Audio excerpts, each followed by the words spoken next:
Hello friends, welcome to my channel study mention. जैसा कि आप सभी को पता है कि मैं मेरे इस चैनल पर रीड लेवल फर्स्ट का जो ईवीएस सब्जेक्ट है उसका जनरल साइंस वाला पोर्शन कंप्लीट कर रही हूं और इसके अलावा मैं अब इंग्लिश सब्जेक्ट में भी टॉपिक लेके आ रही हूं। उसके पहले मैंने सोनेट, एलिजी, शॉर्ट स्टोरी और ड्रामा पढ़ा दिया है और ड्रामा का ही दूसरा पार्ट है प्री एलिजाबेथन प्ले, उसको भी मैं लेके आ रही हूँ क्योंकि ये हमारे रीड लेवल फर्स्ट की दृष्टि से बहुत इंपॉर्टेंट टॉपिक है।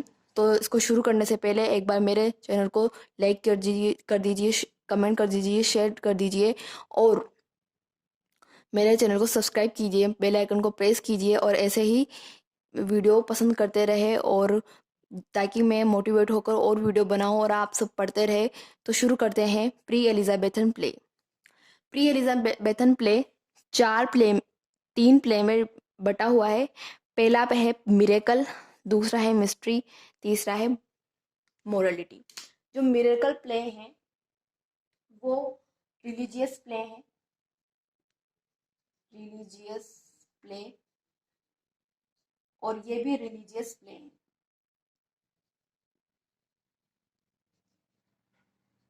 इनके जो एक्टर होते हैं वो प्रिस्ट होते हैं, यानी कि चर्च के पुजारी, और इसमें भी जो एक्टर होते हैं वो प्रिस्ट होते हैं, यानी कि चर्च के पुजारी।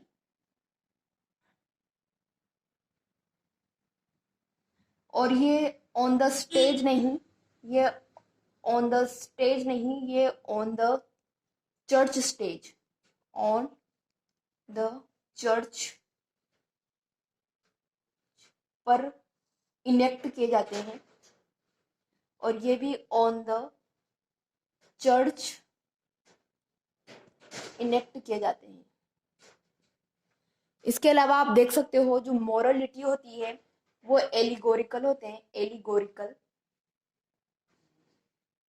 प्ले होते हैं। ये एलिगोरिकल प्ले यानी कि प्रतीकात्मक प्ले, यानी कि किसी इंसान को किसी का एक तरह से डिनोट कर देना कि ये एक अच्छा है, हीरो है, तो उसे हीरो की तरह प्ले में सुचारू रूप से उसका जो प्ले है चलता रहता है। और एक कोई विलन है तो उसका विलन के रूप में सुचारू रूप से उसके नाटक में उसका जो प्ले है, रोल है, वो उसका जो रोल है वो निभता रहता है।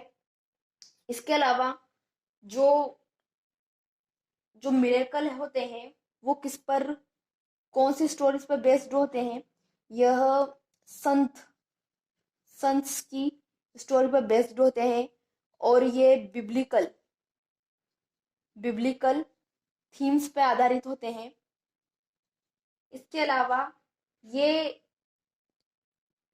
जो मोरलिटी प्ले है, ये एक्टर जो होते हैं इसमें, वो एक्टर कोई भी मैन हो सकता है, सोसाइटी का कोई भी, एनीवन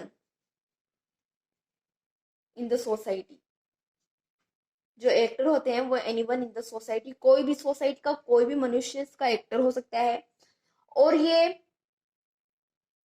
कल्पना पर डिपेंड करते हैं, यानी कि ये एब्स्ट्रैक्शन यानी कल्पना पर डिपेंड होते हैं, यानी कि एक तरह से कल्पना की जाती है कि अगर हम बुरे तरह से व्यवहार करेंगे तो किस तरह से हमारा जो भाग्य हमें ले जाएगा, और अगर हम अच्छा व्यवहार करेंगे तो किस सफलता तक हमारा भाग्य हमें ले जाएगा। तो इस तरह से जो एलिजाबेथन प्ले है वो इस तरह से डिनोट होता है।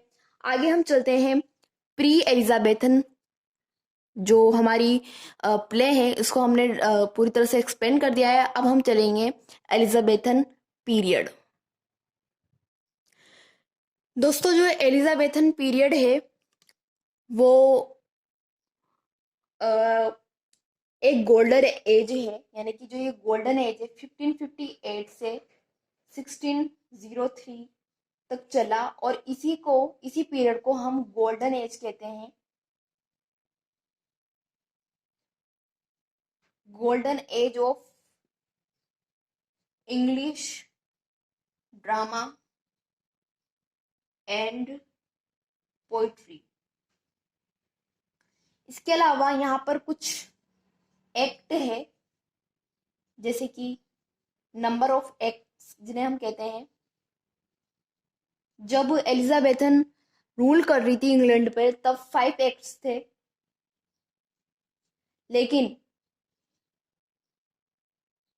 लेकिन जब एलिजाबेथन रूल के बाद जो एक्ट हुए वो घटकर 3 एक्ट्स हो गए, और अब in the present time modern time में जो एक्ट है उनकी संख्या फिर घट गई है और वो हो गए हैं 1 एक्ट।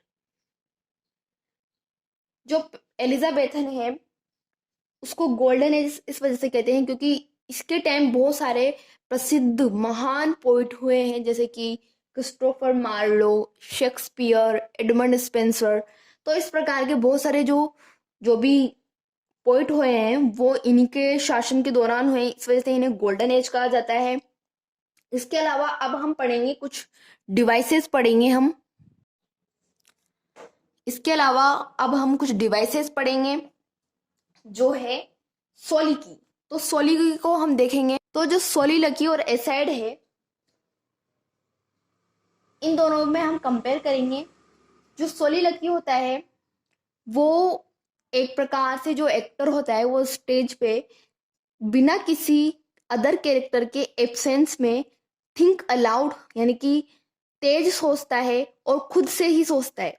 यानी कि इसका मतलब ये हुआ कि टॉकिंग वन सेल्फ यानी कि खुद से बोलना, थिंकिंग अलाउड खुद से बोलकर भी खुद से ही, अलाउड तेज सोचना यानी कि मन अंदर की आवाज में अलाउड सोचना।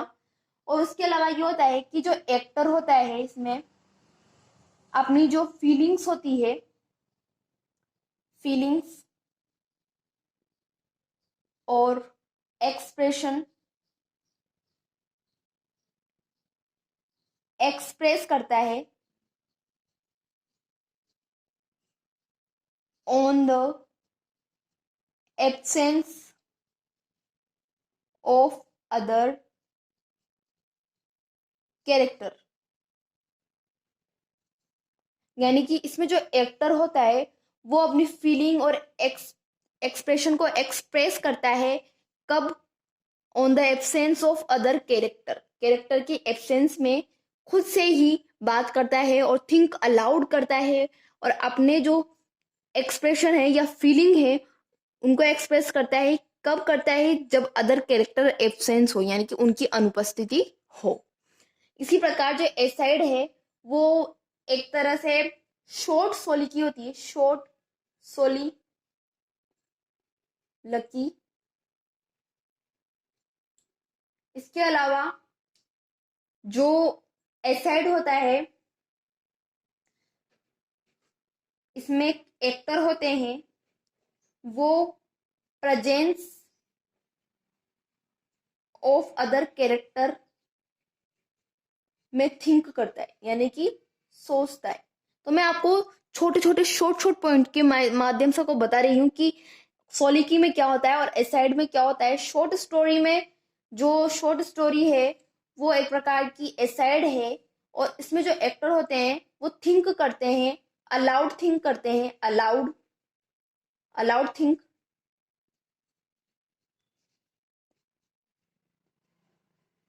थिंक करते हैं तो वो कैसी अलाउड थिंक होती है, वो उनकी जो अलाउड थिंकिंग होती है वो प्रेजेंट होती है अदर एक्टर अगर वो अदर एक्टर के सामने अपने थिंक को अलाउड रूप से व्यक्त करते हैं तो असाइड होती है और अगर एब्सेंस में करते हैं तो वो सोली की होती है। इसी प्रकार से अपना वीडियो यहीं पे समाप्त होता है। मिलते हैं नेक्स्ट वीडियो के साथ। अगर आपको मेरी वीडियो पसंद आती हो तो लाइक कीजिए, शेयर कीजिए, कमेंट कीजिए और मेरे चैनल को सब्सक्राइब कीजिए, बेल आइकन को प्रेस कीजिए और ऑल नोटिफिकेशन को ऑन कीजिए। इसी के साथ मिलते हैं। जय हिंद, जय भारत।